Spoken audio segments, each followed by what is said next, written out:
The recent Bienvenue chez la revue de Grande Une, édition de ce jeudi 13 avril 2023. En direct de nos studios de Douala, première escale en kiosque, découvrons ce que nous propose après ce matin. La nouvelle expression s'intéresse aux sociétés d'État et nous dit qu'au moins 48 PCA sont dans l'illégalité. Une experte en management public révèle que le président de la République devrait nommer ses présidents de conseil d'administration des sociétés d'État en place depuis plus de 20 ans avant le 12 juillet 2023. Des dizaines de directeurs généraux ne sont pas épargnés.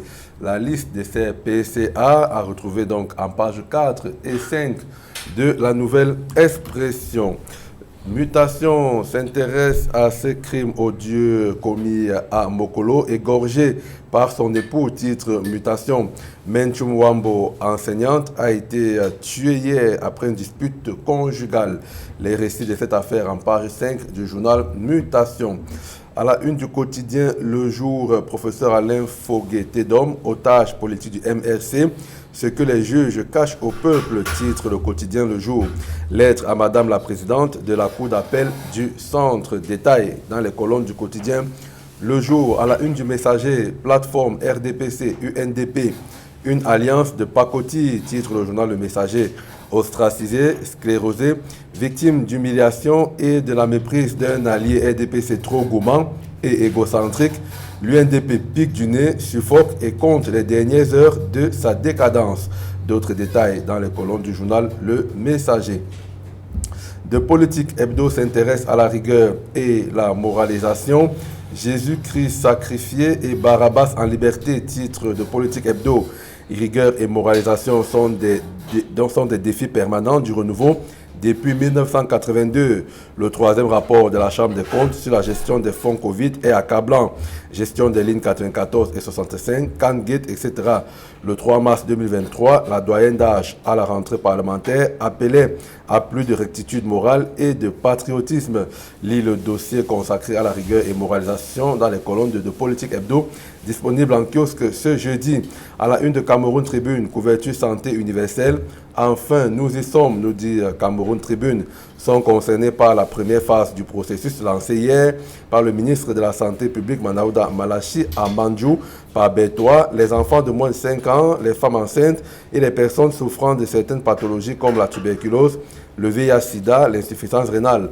Déjà 5000 formations sanitaires ont été identifiées pour participer à cette opération. Évocation dans Cameroun Tribune. À la une de l'économie quotidienne, commerce extérieur, le Cameroun a englouti près de 3 188 milliards de francs CFA dans les importations en 2022, révèle l'économie quotidienne. Un montant qui est en hausse de 13,4% par rapport à la même période en 2021. La liste des produits importés ayant alimenté cette progression à retrouver dans les colonnes de l'économie quotidienne. Et c'est l'essentiel donc pour les parutions sélectionnées dans le cadre de cette émission. On en parle en plateau avec nos invités qui sont déjà là. Didier Dengue, bonjour et bienvenue. Bonjour Achille Kamga, bonjour à tous les téléspectateurs d'Equinos et surtout aux amoureux de la revue des Grandes Une. Achille, ce matin, j'ai un petit coup de cœur. Il s'agit de le coup de cœur destiné à l'économie numérique. Vous savez que je suis un acteur de l'écosystème numérique au Cameroun. Et quand vous avez des compatriotes de l'étranger qui viennent investir dans notre pays, je pense que nous devons les accompagner. C'est le cas, par exemple, d'une plateforme numérique de transport urbain et interurbain qui va lancer ses activités très bientôt au Cameroun. Donc, je pense que quand le chef de l'État demande aux Camerounais qui vont ailleurs prendre des connaissances, il faudrait qu'ils viennent investir dans notre pays. Et c'est le cas de Hongo qui va prendre de l'envol le 17 avril. Didier Dengue, Guy Fongan, je vous l'ai dit bonjour et bienvenue.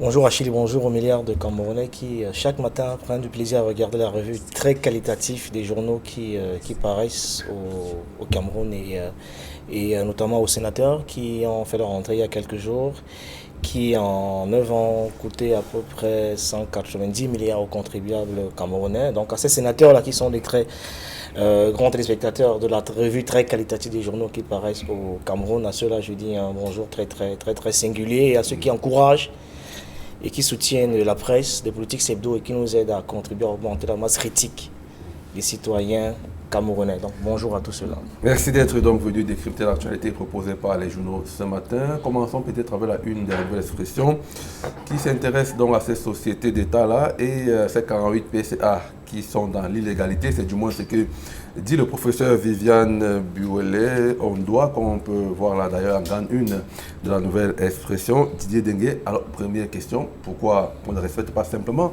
les textes, singulièrement pour le cas de ces PCA, dont le mandat arrive à échéance en juillet prochain?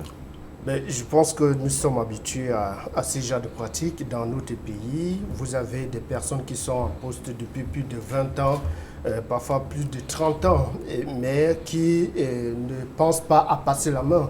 Et les tests ne sont pas effectivement respectés dans notre pays. Et dans le cadre de CPCA, le professeur Buolé nous fait savoir que selon la nouvelle législation de 2017, certains PCA devraient normalement devaient déjà passer la main. Ils devaient passer environ 9 ans, je pense bien, 9 ans à leur poste. Et pour les directeurs généraux et les directeurs généraux adjoints, c'est 6 ans par là. Donc je pense qu'à un certain moment, il faut respecter les tests de notre République. Mais comme on n'a pas cette culture-là... Rectifions peut-être 9 ans pour les DG et oui, DGA et 6 ans pour les PCA. Les PCA et les membres du conseil d'administration.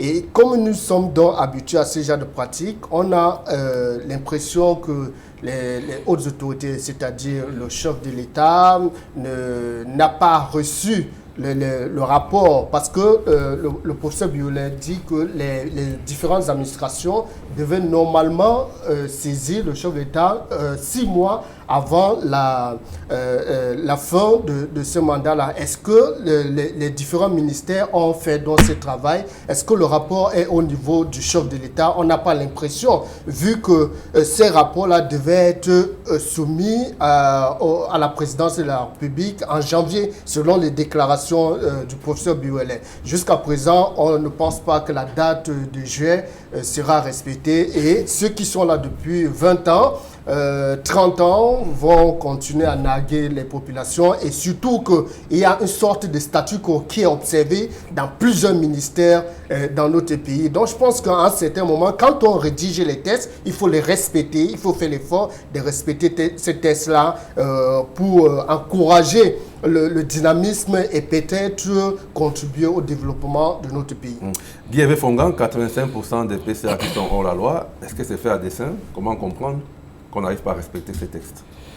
Il faut peut-être commencer par rappeler qui est le professeur Ondoa Viviane, pour dire que c'est une Camerounaise qui a été directrice de l'Institut supérieur de management, qui a quitté son poste parce qu'elle avait respecté la loi. Elle a décidé de se retirer de la fonction parce qu'elle est républicaine, elle est régalienne.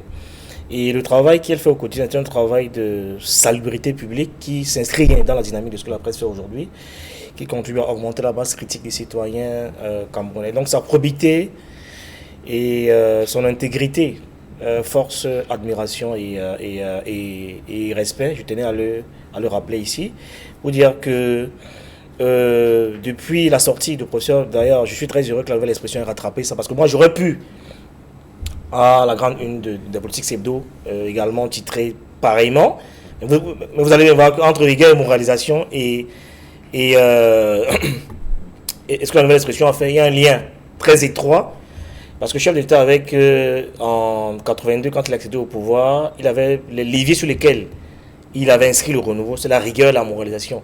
Or, il se trouve qu'avec les 85% des qui sont hors la loi, on voit bien qu'on n'est plus dans la rigueur ni dans la moralisation, parce que c'est le non-respect de cette réglementation est de nature à compromettre même la performance de nos entreprises publiques qui, en général, dans cette configuration, ne sont plus productifs pour le contribuable que nous sommes. Parce que, voyez-vous, il y a ce qu'on appelle dans le management public une espèce de fossilisation. Quand vous mettez trop longtemps à un poste, vous en avez qui ont passé 20 ans, vous en avez qui ont passé 30 ans pour certains. D'ailleurs, vous savez qu'aujourd'hui, le FNE, depuis plusieurs années, n'a plus de PCA. Et dans beaucoup d'exemples comme cela, pour dire quoi? Pour dire qu'à la vérité, la longévité à un poste vous amène à développer des habitudes qui vous amènent à croire que la fonction vous appartient. Et c'est souvent dans ce type de configuration qu'on a ce qu'on appelle les erreurs de gestion. Parce que vous avez des collaborateurs qui vont vous dire que si vous rentrez dans le bureau du patron à telle heure, avec tel dossier, il va signer sans regarder. Parce qu'ils ont pris le temps de vous étudier, de cerner votre psychologie. Et la plupart du temps, ces managers d'un autre niveau là qui se comportent comme ça en fait font beaucoup d'erreurs de gestion et vous les retrouvez au TCS parce qu'ils commettent parfois des choses qui ne sont pas du fait de leur pas sciemment, mais parce que c'est la trop longue durée qu'ils ont passé à ce poste là les ont amenés à développer un certain nombre de réflexes qui est finalement contre-productif pour eux-mêmes. Et j'ai écouté depuis quelques jours certains tu référais du RDPC rappeler que enfin, monter au créneau pour dire que le professeur Ondoa aurait dû écrire aux grands camarades, vous savez qu'elle est militante du RDPC, aurait dû écrire aux grands camarades du RDPC et que ça ne devait pas se retrouver dans la place publique. Non, il faut saluer cette sortie-là, parce que c'est un travail de salubrité publique qui concerne la vie, c'est une question de politique publique qui concerne la grande partie des Camerounais. Donc il était important que cette sortie soit sue, soit publique. Elle ne s'adresse pas aux grands camarades présents du RDPC, mais elle s'adresse au président du RDPC, au président national du Cameroun, qui est celui qui nomme à ces fonctions-là, qui prennent ses responsabilités et qui rappelle au repos ceux qui ont, ou alors il les envoie ailleurs, ceux qui ont déjà dépassé la période requise à leur fonction. Parce que le Cameroun, pour sortir, est un paradis dans les textes, mais un enfer dans les applications. Et justement, le professeur Viviane Ondoa-Biolay rappelle dans sa sortie qu'il ne s'agit pas d'un problème de personne, c'est simplement du respect de la loi. Tout à fait. Et dans l'introduction aussi, que l'un des critères retenus par le législateur comme levier de performance, c'est la rotation des dirigeants à la tête de ces sociétés-là. Est-ce que Didier Dengue, comme le relevait Guy-Hervé Fongan, le fait de passer 20 ans, 30 ans, peut induire la contre-performance, par exemple, d'un PCA? Oui, pour un PCA médiocre, un PCA qui n'arrive pas à mettre ses actions dans la durée et surtout pour le développement de son domaine d'activité et du Cameroun en général, je pense que c'est contre-productif. Bon, maintenant, est-ce qu'il y a des PCA qui ont passé plus de 20 ans et qui donnent des résultats satisfaisants aux Camerounais? À l'heure actuelle, je ne pense pas. Parce qu'on a l'impression que c'est le statu quo partout, ça ne bouge pas, à part quelques secteurs où vous avez des innovations, des secteurs et des entreprises. Vous avez des directeurs généraux qui se bougent et qui apportent des innovations. Ces innovations-là sont profitables aux Camerounais et ces résultats font rayonner notre Cameroun. Alors, la rotation, est-ce que la rotation est un signe de développement ou alors de performance? Ça peut se faire parce que chaque fois qu'on nomme quelqu'un qui a un souci de travailler, qui veut réellement construire le Cameroun à un poste de responsabilité, il va travailler et il va laisser ses marques. C'est-à-dire, il vient avec un cahier de charges qui va implémenter, il va matérialiser. Mais si vous avez des personnes qui sont là juste pour se faire les poches, c'est très difficile d'avoir des réelles performances dans notre contexte. Donc la rotation, pourquoi pas, mais il faudrait mettre des personnes qui méritent, c'est-à-dire des personnes qu'il faut aux places qu'il faut, et il faut un suivi et peut-être des sanctions quand les résultats ne sont pas atteints.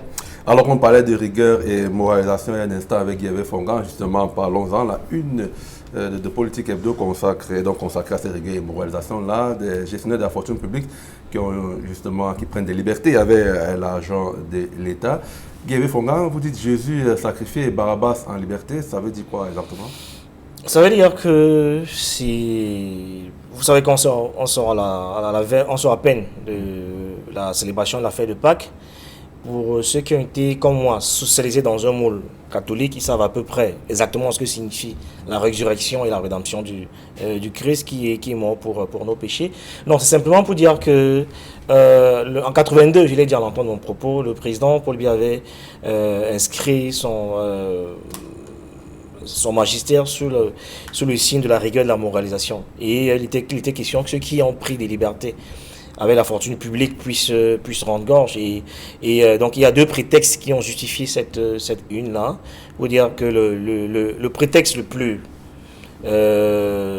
ancien, c'est évidemment la récente sortie de la doyenne d'âge à la rentrée parlementaire qui avait indiqué qu'il y a un certain nombre de dérives qui tendent à irradier tous les corps sociaux. D'ailleurs, la presse à l'époque avait parlé de république à scandale, parce que notamment...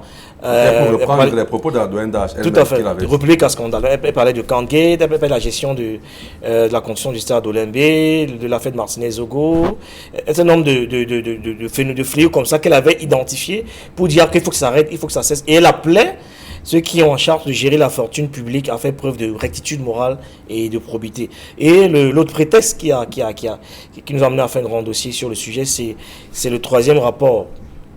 Vous avez suivi comment le troisième rapport, la gestion des fonds de Covid, publié par la Chambre des comptes, qui est un autre, j'allais que c'est la cerise sur la bêtise, qui vient enfoncer le clou, et en rappelant qu'en fait, on a le deuxième rapport, jusqu'ici on n'a pas le sentiment que les décisions fermes et concrètes ont été prises pour que ceux-là, qui ont été clairement identifiés, nommément cités dans le rapport de la Chambre des comptes, soient interpellés.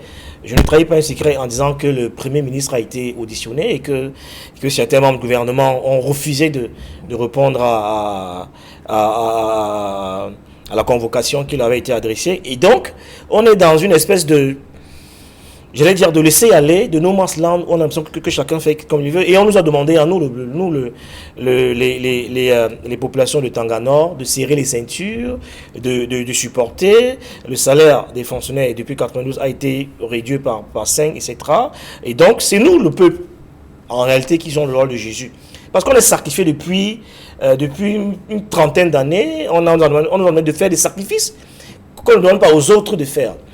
Aujourd'hui, on est en train de spéculer sur la vie chère qui a irradié tous les compartiments de la société. On est dans un environnement où tout a augmenté, sauf les salaires. Et donc, nous, le peuple, qui peut être assimilé à Jésus, a passé 40 ans à faire des sacrifices parce que très peu ont beaucoup pris et beaucoup n'ont rien. Beaucoup, c'est l'essentiel des Camerounais. Et donc, on est dans un schéma de Tanga Nord, Tanga Sud, et ceux qui sont dans ce que mon ami Mono appelle les Camerounais d'en bas, qui ont passé le temps à faire des sacrifices, effectivement peuvent être assimilés à Jésus et qui, jusqu'ici, n'ont pas le sentiment que leurs sacrifices sont pris en considération par le grand décideur, par le chef de l'État, bien que les coupables soient connus, identifiés, mais on a du mal à comprendre que dans un pays béni des dieux comme le Cameroun, qu'on puisse manquer d'eau et des lumières, alors qu'on est dans un pays où les 58 départements portent chacun un nom de cours d'eau et ont réussi à passer 24 heures au Cameroun sans couper d'électricité relève de l'exploit, de l'inédit. Quand vous sortez le matin de chez vous, sans coupure de lumière, vous sortez de la maison avec le cœur qui bat. Parce que vous êtes sûr qu'en rentrant le soir, il n'y aura pas de lumière. Donc on nous a habitués à vivre dans cette incertitude généralisée là qui n'est pas de nature à permettre aux Camerounais qui a tout ce qu'il faut pour vivre décemment de le faire. Donc Jésus, c'est nous le peuple qui est sacrifié.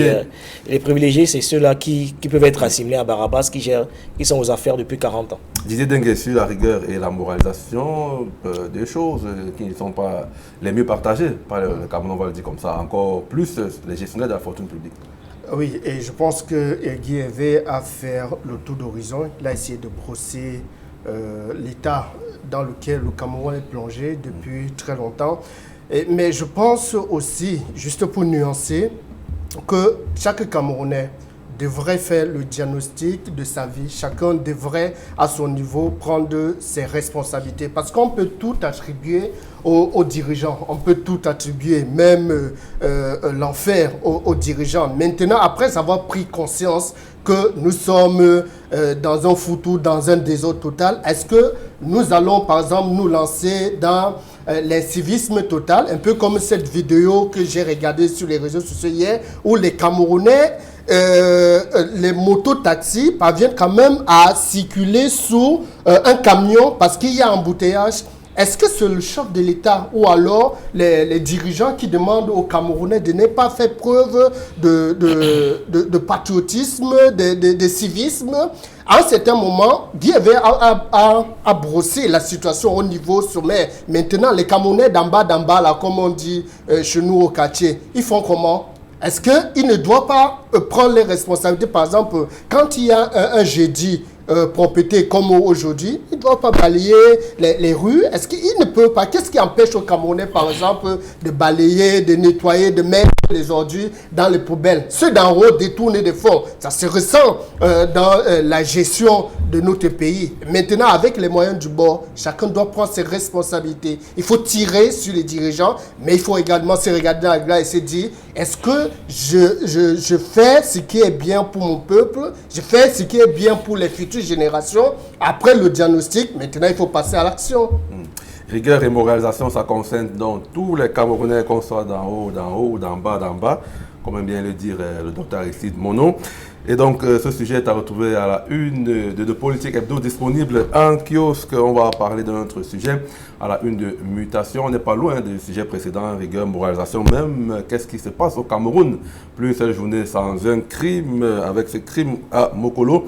On va dire un homme qui a égorgé son épouse à l'issue d'une dispute conjugale. Le nouveau ancien journal Mutation, Guévé Fongan. On s'est à peine remis du carnage qui a eu lieu à Nangué-Boko qu'on nous ressort cette affaire à Mokolo. Que se passe-t-il véritablement au Cameroun? Il y a de raisons de s'inquiéter. Qu'est-ce qui peut expliquer cette résistance des crimes dans toutes les villes? J'avoue que ça dépasse mon entendement. À la vérité, rien ne peut expliquer qu'on ôte la vie à un être humain, à son semblable. Pour moi, il n'y a pas d'explication qu'on puisse trouver à cela. Ça me semble totalement irrationnel. Mais sauf que la recrudescence de ce phénomène amène quand même à s'interroger. Un cas, deux cas, on pourrait estimer que c'est les cas isolés. Mais le fait que ça revienne de plus en plus, assez souvent, cette facilité que les gens ont à banaliser la mort, pose quand même des sérieuses questions sur le moule dans lequel les gens ont été socialisés, la dérive généralisée vers laquelle on est en train de s'acheminer est quand même de nature à amener à se poser des sérieuses questions. Parce qu'en sociologie, c'est quand un fait devient récurrent qui commence à devenir inquiétant. Et à l'allure où vont les choses, je pense qu'on a peut-être besoin d'une espèce d'exorcisme collectif pour essayer de nettoyer tout ça et permettre aux gens d'avoir une vie plus normale. Parce que je me demande comment est-ce qu'un être normalement constitué, quelles que soient les raisons, décide de doter, en moins qu'il ne soit sur les effets de stupéfiants, de drogue dure, et même, ce n'est que ça qui peut expliquer ce type d'attitude. Mais quand on note quand même que dans la plupart de ces crimes, il y a un bon nombre de ces crimes qui sont des crimes passionnels, eh bien, ça mène quand même à interroger sur la capacité que peuvent avoir les Camerounais qui sont de notoriété résilients à pouvoir surmonter et transcender un certain nombre de choses. Je me demande comment est-ce qu'un homme peut décider d'éliminer une fille, une femme, parce que la femme l'a trompé. Pour moi, je trouve totalement ça irrationnel et vraiment, ça dépasse mon entendement. Moi, je pense qu'il faut une sorte d'exorcisme collectif pour désenvoûter un peuple qui commence de plus en plus à prendre du plaisir à voir du sang et à boire du sang. Didier Dengue, vous avez quelques éléments de réponse. Qu'est-ce qui peut expliquer ces crimes qui se répètent en longueur de semaines, de journées?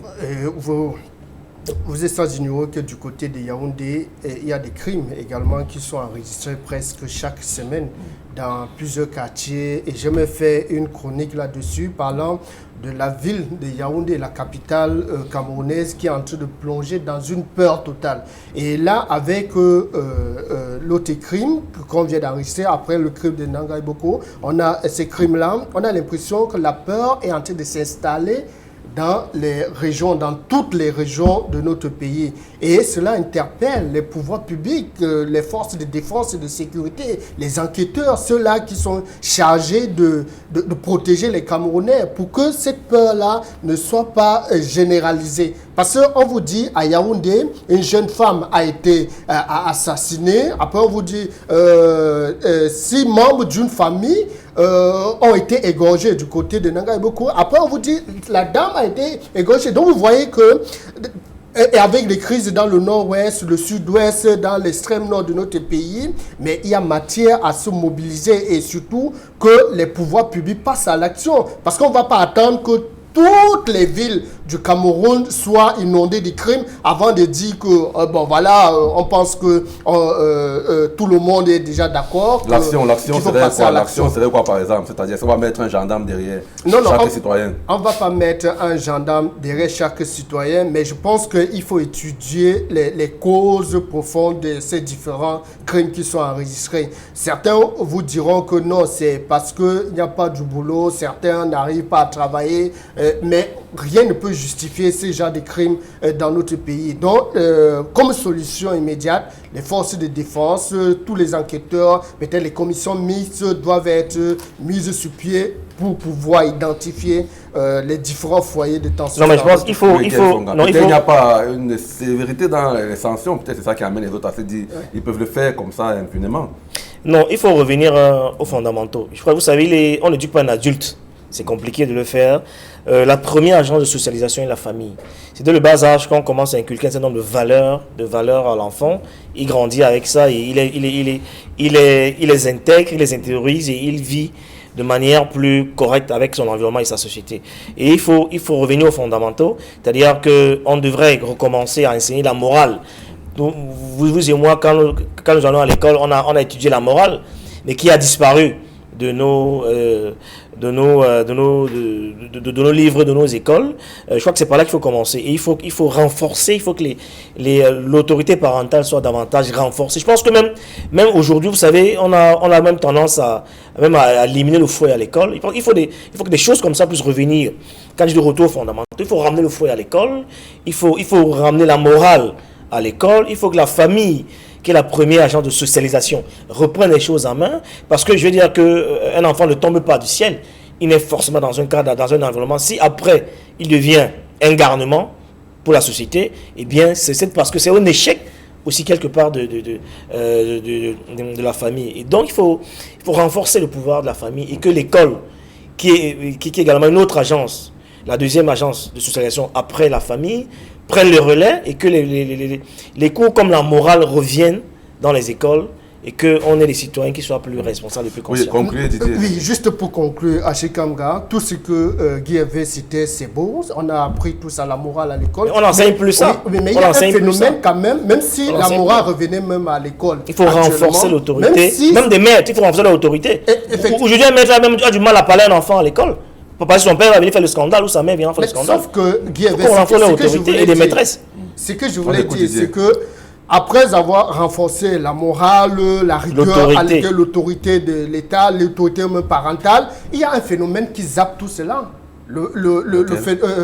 Internet, la télévision, la mondialisation. Notre pays est ouvert à tous les déchets de la mondialisation. Après, par exemple, il y en a qui ne connaissent même plus l'hymne national, les mots de l'hymne national du Cameroun, parce qu'ils sont inondés par ces déchets-là qui tendent à saper totalement. Votre enfant ne peut pas vous dépasser. Non, j'ai dit... Dès qu'il soit ouvert, ça commence à la maison. C'est pour dire l'encadrement commence à la maison d'abord. Cet encadrement doit même s'il y a Internet, passer à l'assainissement, par exemple, des médias sociaux. Vous avez les médias sociaux, vous avez la télévision, les télénovelas, vous avez ces crimes-là. Vous pensez qu'on devait un peu plus réguler? On doit réguler. Vous avez des agences, des structures au Cameroun qui doivent faire les jobs.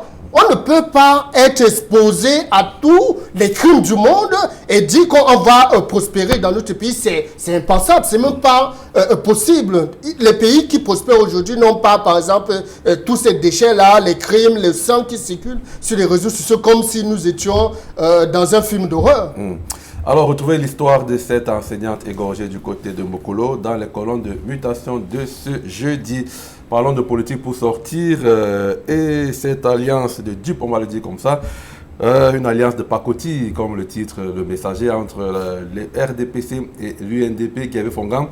L'UNDP qui a un seul sénateur, c'est ça qui inspire d'ailleurs la rédaction du Messager. Et on a l'impression que l'UNDP s'est fait flouer par le RDPC, eux qui sont des partis alliés, on va dire comme ça. Ben, je note que, moi, au contraire, moi j'ai une lecture tout à fait différente. Je préfère regarder d'une autre manière et noter la loyauté du président Paul Biya. Vous savez qu'il y a un seul sénateur qui est revenu 3 fois, c'est un sénateur UNDP, Pierre Flambon-Gaya, qui a été nommé récemment. Je crois il me semble être le seul. Mais il est le seul. Le seul qui est revenu 3 fois, qui est un sénateur UNDP. Pour moi, c'est un indicateur clair de ce que le président Paul Biya est resté loyal vis-à-vis de ses alliés. On aurait pu, vous savez, il y en a qui sont sortis, du Sénat, et s'ils reviennent 3 fois, pour moi, ce n'est pas anodin. Il n'est pas le seul militant de l'UNDP qui aurait pu être, enfin, je veux dire l'UNDP n'est pas le seul parti allié du RDPC. Il y en a qui ont même demandé expressément à rentrer dans le Sénat, ils n'ont pas été pris en compte. Pour moi, le fait que quelqu'un revienne 3 fois, de manière consécutive au Sénat, pour moi, c'est un signe de loyauté que le chef de l'État vis-à-vis d'un parti allié. L'UNDP aurait pu sortir du Sénat.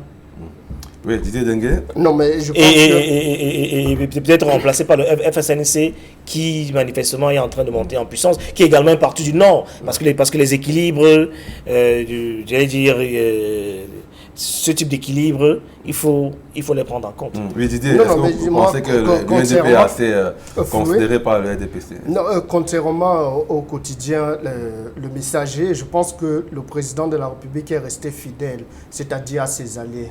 Vous avez ces partis alliés-là qui ont quand même des sénateurs. Et le président aurait pu choisir d'autres mouvements. Il aurait pu choisir. Si vous avez le président de l'UNDP qui est encore aux affaires, qui est là depuis très longtemps, et vous avez un sénateur de ce mouvement politique, on ne peut pas dire que le qui est là depuis 3 mandats. Depuis 3 mandats. C'est le seul d'ailleurs qui est revenu 3 fois. Le plaidoyer du Messager, ça peut passer, mais les nominations ont déjà été faites. Je pense que... En tout cas, c'est un constat. C'est un constat. Le même constat peut être... Le même constat peut être valable pour d'autres partis alliés qui ont un sénateur du côté du Sénat. Donc, choisir l'UNDP qui est là depuis très longtemps, c'est une bonne chose. Il faut faire le constat. Mais il faut également... Encore une phrase pour sortir. Le Sénat qui est le représentant des collectivités territoriales décentralisées au Parlement, on aurait pu s'attendre à un Sénat d'ouverture qui fait rentrer les partis d'opposition autres.